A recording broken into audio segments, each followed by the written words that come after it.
Hello good morning दोस्तों welcome to our concepts of science. यहाँ पर हम सीखेंगे साइंस के बहुत से कंसेप्ट्स। तो दोस्तों मंजिल उन्हीं को मिलती है जिनके सपनों में जान होती है। पंखों से कुछ नहीं होता, हौसलों से उड़ान होती है। तो दोस्तों आज हम इस चैप्टर में क्या पढ़ेंगे, बल और गति के नियम पढ़ेंगे। दोस्तों पिछले वीडियो में हमने क्या देखा था, हमने गति को देखा था, वेलोसिटी को देखा था, एक्सेलरेशन को देखा था, गति के समीकरणों को देखा था दोस्तों।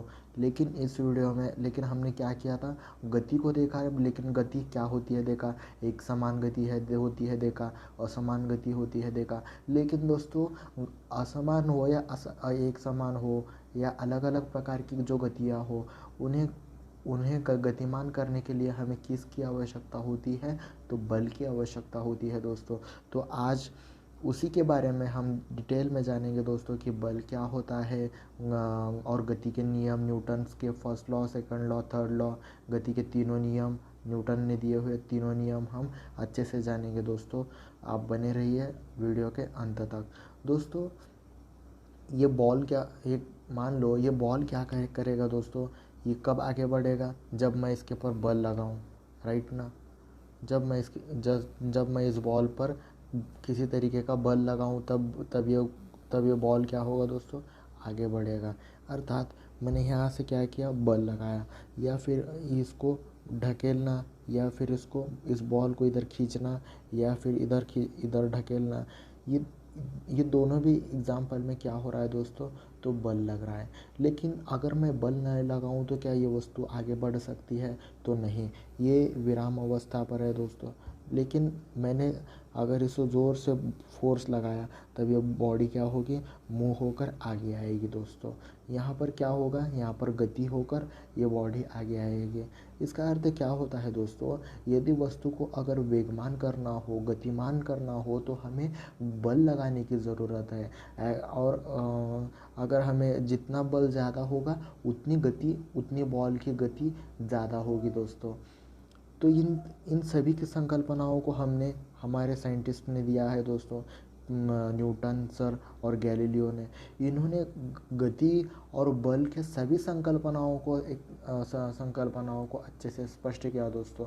इन्होंने गति के समीकरण दिए, इन्होंने फोर्स के, बल के लॉज दिए, न्यूटन सर ने लॉज दिए। इसीलिए इसीलिए फिज़िक्स के लिए ये बहुत महत्वपूर्ण सा भाग इन्होंने हमें दिया दोस्तों। तो हम क्या देखेंगे, हम देखेंगे दोस्तों, सबसे पहले हम देखेंगे बल क्या होता है, असंतुलित बल और संतुलित बल क्या होता है। संतुलित बल क्या होता है दोस्तों, एक व्यक्ति है, वो क्या कर रहा है, एक बॉक्स पर अपना फोर्स लगा रहा है, बल लगा रहा है दोस्तों, बल लगा रहा है। लेकिन ये बॉक्स आगे नहीं बढ़ेगा। क्यों नहीं आगे बढ़ेगा दोस्तों, क्योंकि इसका वज़न ज़्यादा है, इसका वेट ज़्यादा है, इसका द्रव्यमान ज़्यादा है, और ये व्यक्ति उस मान से फोर्स कम लगा रहा है, अर्थात बल कम लगा रहा है। लेकिन मान लो हमने क्या किया है, यहाँ पर दो व्यक्तियों को बल लगाने के लिए कहा, तो ये बॉक्स क्या होगा, ये मूव कर कर आगे जाएगा दोस्तों, ए से बी। तब क्या लगेगा यहाँ पर, जब दो लोगों ने मिलकर लगाया, तब वो होगा असंतुलित बल। और जब एक ही व्यक्ति ने लगाया, तब क्या होगा, वो संतुलित बल। अर्थात यहाँ पर क्या होगा, ये बॉक्स क्यों नहीं आगे जाएगा, क्योंकि यहाँ पर एक घर्षण भी होगा, इसके बीच में, ये बॉक्स के बीच में और ज़मीन के बीच में घर्षण होगा। इसके कारण ये ब्लॉक आगे नहीं गया दोस्तों। ऐसे फोर्स के उदाहरण को समझेंगे हम। फर्स्ट एग्जांपल में बॉय क्या कर रहा है, किक कर रहा है, अर्थात बल लगा रहा है। सेकंड में एग्जांपल में हम देखेंगे ये ढकेलने की कोशिश कर रहा है, अर्थात यहाँ पर बल लगा रहा है। और थर्ड एग्जांपल हम देखेंगे जिसमें ये बस को रोकने की कोशिश कर रहा है, अर्थात यहाँ पर भी ये बल लगाकर उसको रोकने की कोशिश कर रहा है। ये सभी उदाहरण बल के, हमने हमने बल के सभी उदाहरणों को देखा। लेकिन अब हम देखते हैं न्यूटन्स का फर्स्ट लॉ, गति का प्रथम नियम दोस्तों। गति का प्रथम नियम क्या कहता है हमें, मान लो कोई एक बॉडी है, ये ए नाम की बॉडी है, ये बॉडी है, ये बॉडी अपनी स्थिर अवस्था पर है, अर्थात यहाँ पर इसकी वेलोसिटी 0 है। ये बॉडी को अगर मैंने ये बॉडी को जब तक ए से बी तक नहीं जाएगी, जब तक मैं इसके ऊपर बल ना दूँ, तभी बॉडी क्या करेगी, आगे जाएगी। सिमिलरली इसी के तरीके से एक गैलीलियो साइंटिस्ट, इटालियन साइंटिस्ट ने क्या किया था, जड़त्व का नियम दिया था, अर्थात इनर्शिया का दिया था। इन्होंने क्या कहा था दोस्तों, एक बॉडी जो है वो स्थिर है तो वो स्थिर ही रहेगी, और दूसरी बॉडी समझो अगर गतिमान है तो वो गतिमान ही रहेगी। लेकिन आप कहोगे कि ये गतिमान वस्तु कहीं ना कहीं जाकर रुकेगी ना, वो रुकेगी इसलिए क्योंकि यहाँ पर फ्रिक्शन होता है, मतलब घर्षण होता है दोस्तों। जड़त्व का अर्थ क्या होता है, परिवर्तन के प्रति प्रतिरोध करना, इसी को हम क्या कहते हैं, जड़त्व कहते हैं। वो बॉडी स्टेबल है तो स्टेबल ही रहना चाहेगी, अगर गति में है तो वो गति में रहना चाहेगी। इसको ही हम इनर्शिया कहते हैं, अर्थात जड़त्व कहते हैं। उदाहरण में दोस्तों एक बॉक्स का ट्रक के चलती हुई ट्रक के आगे की ओर मुड़ जाना, ये किसका, जड़त्व का उदाहरण है। यहाँ पर क्या हुआ, वो बॉक्स जो था वो विराम अवस्था में रहना चाहता था, लेकिन अचानक से ब्रेक लगाने के कारण वो आगे की ओर झुक गया। ये जड़त्व का उदाहरण है दोस्तों। उसके बाद हम देखेंगे एक स्ट्राइकर से एक प्लेयर क्या करता है, वो एक गोटी पर धीरे हल्का सा बल लगा देता है। तब क्या होता है, वो एक ही गोटी आगे बढ़ जाती है और ऊपर की सभी गोटियां नीचे की ओर आ जाती है, क्योंकि ऊपर की गोटियां वो स्थिर अवस्था में रहना चाहती थी और इसके कारण से वो नीचे की ओर आ गई। हम दोस्तों इसके बाद हम देखेंगे जड़त्व का थर्ड एग्जाम्पल, जिसमें एक उपग्रह पृथ्वी की कक्षा में लगातार तरीके से घूम रहा है। वहाँ वो इसलिए घूमेगा क्योंकि यहाँ पर किसी तरीके का घर्षण नहीं है, इसके लिए वो लगातार घूमता रहेगा। लेकिन मानो अगर उसे अपना वेग और कक्षा बदलनी हो तो वह खुद बदल सकता है।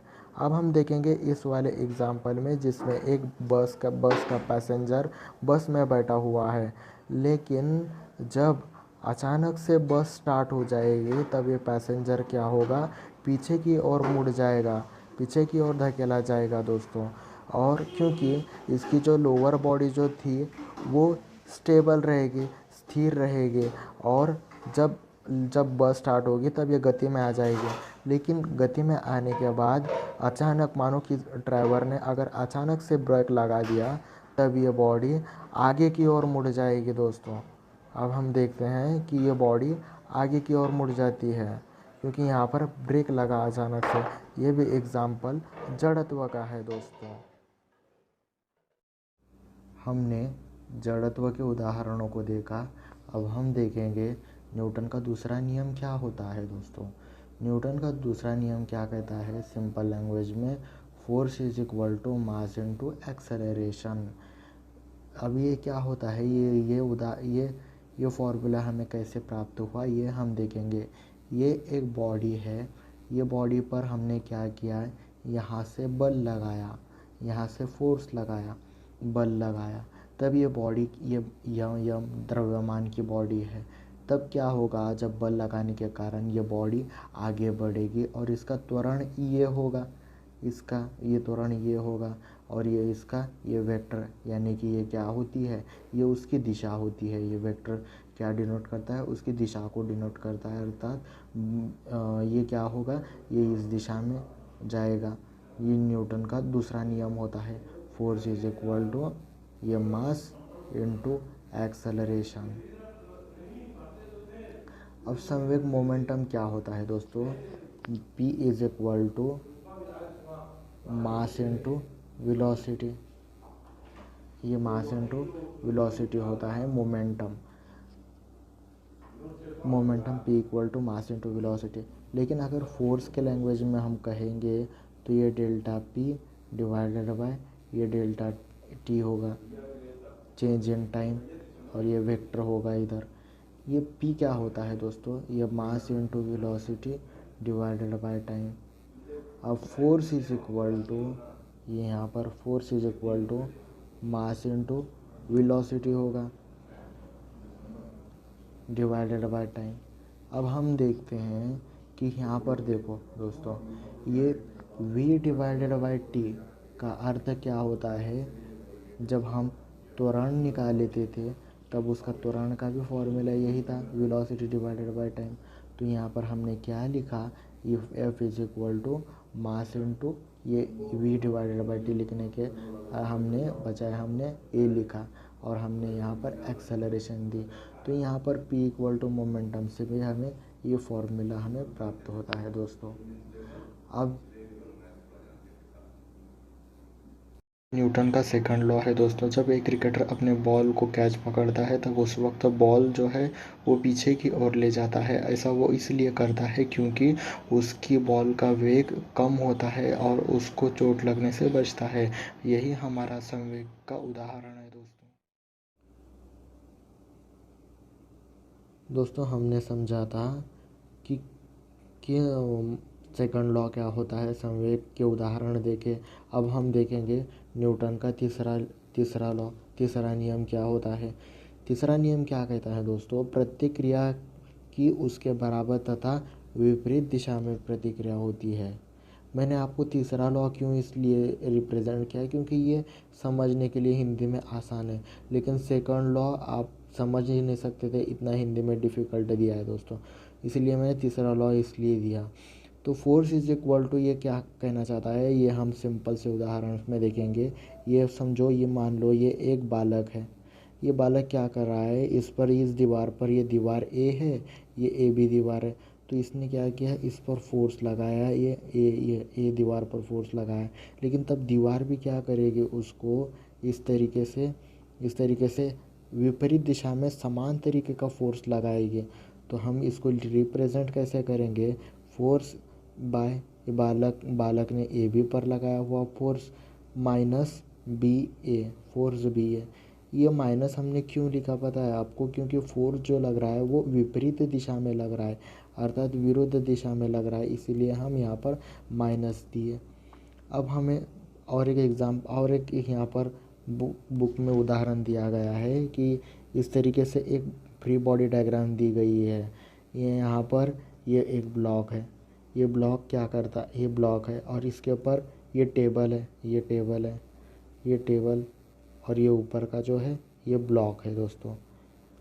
ये ब्लॉक क्या करता है, ये नीचे की ओर बल लगाता है, राइट, नीचे की ओर बल लगाता है। तो ये नीचे की ओर ब्लॉक अगर नीचे की ओर लगाएगा बल, तो टेबल भी उसको ऊपर की ओर लगाएगा। तो यहाँ पर हमें क्या वैल्यू मिलती है, यहाँ पर मिलता है हमें ये नीचे ब्लॉक नीचे की ओर लगाएगा, मतलब क्या, ये ब्लॉक का वज़न मास का ये यम, द्रव्यमान ये यम, और नीचे की ओर लग रहा है यहाँ, अर्थात गुरुत्वाकर्षण शक्ति के, गुरुत्वीय के बल पर लग रहा है। इसलिए हम ये वैल्यू जी के लिए और इसके ऊपर ये टेबल लगाने वाला फोर्स क्या है, ये एन, यानी कि नॉर्मल रिएक्शन इसको कहेंगे हम, ये नॉर्मल रिएक्शन। तो ये क्या होता है, ये एन होता है, एन। तो हमें क्या फॉर्मूला प्राप्त हुआ, N is equal to M G. तो ये जी क्या होता है, इसको हम एक्सेलरेशन ड्यू टू ग्रेविटी कहते हैं, एक्सेलरेशन ड्यू टू ग्रेविटी। ये हम गुरुत्वाकर्षण शक्ति में गुरुत्व ग्रेविटेशनल चैप्टर में इसको हिंदी में समझेंगे दोस्तों। इसकी वैल्यू होती है 9.8 मीटर पर सेकंड स्क्वायर, लेकिन कभी कभी एग्जाम्पल में इसको 10 मीटर पर सेकंड स्क्वायर भी दिया जाता। ये एक्सेलरेशन ही होता है, लेकिन ये गुरुत्वीय एक्सेलरेशन होता है, क्योंकि जब बॉडी ऊपर से फोर्स लगाने नीचे की ओर तब ये लगता है, लेकिन जब ज़मीन की ओर से, जब एक ज़मीन की तरफ लगेगा तब ये एक्सेलरेशन लगेगा, ये त्वरण लगेगा, और जब ऊपर से लगेगा तब जी लगेगा। डू यू अंडरस्टैंड, यस और नो। अब हम और इसके थर्ड लॉ के उदाहरणों को देखेंगे दोस्तों। इस उदाहरण में दोस्तों हमने क्या किया, स्प्रिंग के ऊपर बल लगाया, तो स्प्रिंग भी क्या करेगी, वापस में बल लगाएगी दोस्तों। अब हम, यही न्यूटन का थर्ड लॉ का एग्जाम्पल था। अब हम देखेंगे और एक एग्जाम्पल जिसमें दो ट्रक आपस में टकराती है। जब छोटी ट्रक लार्ज ट्रक को टकराएगी तब वो फोर्स को अप्लाई करेगी, बल लगाएगी, लेकिन तब बड़ी ट्रक भी उसके ऊपर अपोजिट विरुद्ध तरीके से बल लगाएगी, अपोजिटली रिएक्ट करेगी। इसी के कारण दोनों को यहाँ पर नुकसान होगा दोस्तों, क्योंकि दोनों भी इक्वल एंड अपोजिट, अर्थात ये दोनों ट्रक न्यूटन के थर्ड लॉ पर कार्य करते हैं। यहाँ पर भी एक दीवार पर फोर्स लगा रहा है, ये भी एक एग्जाम्पल है न्यूटन थर्ड लॉ का। और एक एग्जाम्पल है जिसमें क्या होता है दोस्तों, एक गुब्बारा ऊपर की ओर जा रहा है, अर्थात उसमें क्या हो रहा है, जब तक गुब्बारा उसके अंदर की हवा बाहर की ओर फेंकेगा, धकेलेगा, तब बाहर की हवा भी उसको गुब्बारे को ऊपर की ओर धकेलेगी। यहाँ पर क्या हो रहा है, यहाँ पर भी न्यूटन का थर्ड लॉ, न्यूटन का तीसरा नियम अप्लाई हो रहा है दोस्तों। एयर को बाहर फेंकना तो बाहर की हवा भी उसको गुब्बारे को ऊपर की ओर धकेलेगी। सेम फिनोमिनॉन दोस्तों और एक एग्जांपल में होता है, जिसमें एक एरोप्लेन, जेट का एरोप्लेन अर्थात जेट एरोप्लेन में होता है। उसमें भी क्या होता है कि जब बाहर की हवा उसकी अपनी इंटरनल एयर बाहर धकेलेगी, तब बाहर की एयर भी उसको आगे की ओर पुश करेगी दोस्तों।